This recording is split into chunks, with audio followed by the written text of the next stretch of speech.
Alors, je vais vous montrer ici comment tracer une droite parallèle à une autre et passant par un point donné.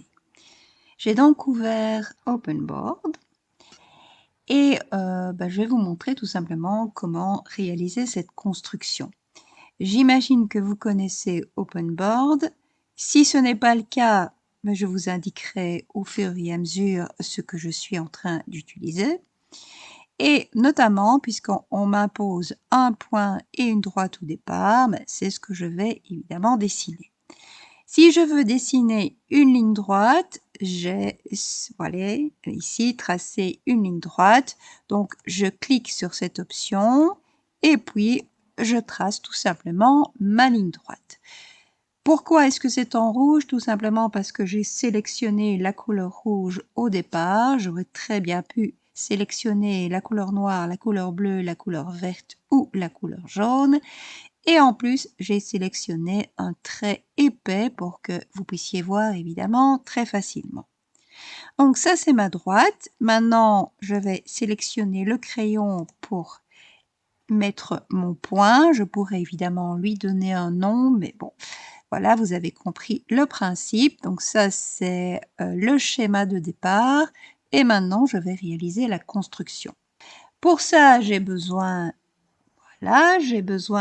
d'applications. Vous voyez, quand je clique sur application, j'ai toute une série d'outils de géométrie qui vont apparaître. Alors, vous avez la règle, la voilà. Il y a moyen de la raccourcir, il y a moyen de la supprimer avec la petite croix et il y a moyen de lui faire un mouvement de rotation à l'aide de cette petite icône mauve, mais je vais m'en servir après.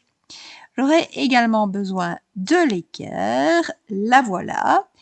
Alors ici, je vais commencer par l'équerre parce que la construction me demande en fait de poser sur mon segment de droite que j'ai dessiné un des côtés de l'angle droit de l'équerre. Donc, je m'en rapproche. Vous voyez que ça n'a pas la même orientation. Donc, je vais essayer de jouer en cliquant ici sur le petit symbole de la rotation, de façon à ce que ce soit bien aligné. Alors, ça a l'air pas mal, hein. Parfois, on peut jouer un petit peu, mais c'est vrai aussi avec les instruments qui ne sont pas numériques.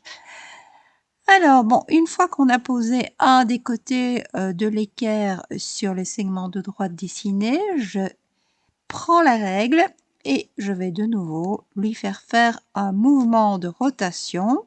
Alors, on peut un petit peu chipoter, hein, mais on va essayer de le faire en moins d'étapes possible. Voilà. Pourquoi est-ce que je fais faire ce mouvement de rotation à la règle? Eh bien, tout simplement pour qu'elle se pose ici sur l'autre côté de l'angle droit de l'équerre. Alors, vous voyez que c'est presque bon, mais pas tout à fait. Voilà. Là, ça a l'air pas mal. Je mets donc ici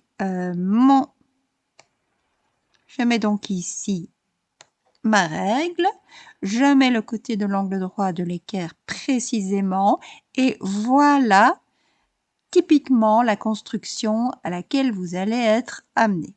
Donc, un des côtés de l'angle droit sur le segment de droite d'origine, l'autre côté de l'angle droit de l'équerre sur la latte. Et bien sûr, cette latte, elle est perpendiculaire ici au segment d'origine. Que va-t-on faire maintenant?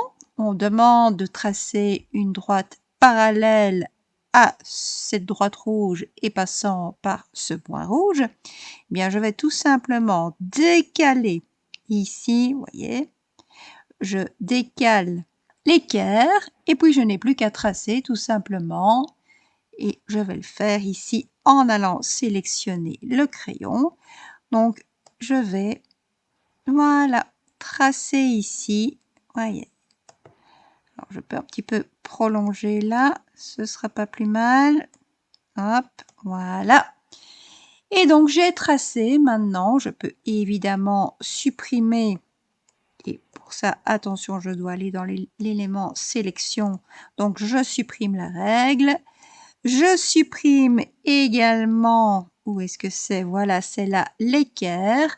Et je fais ma construction. Bon, c'est pas super joli en rouge vif comme ça, mais au moins, vous avez la façon de construire une droite parallèle à une autre, passant par un point donné, en utilisant uniquement la règle et l'équerre.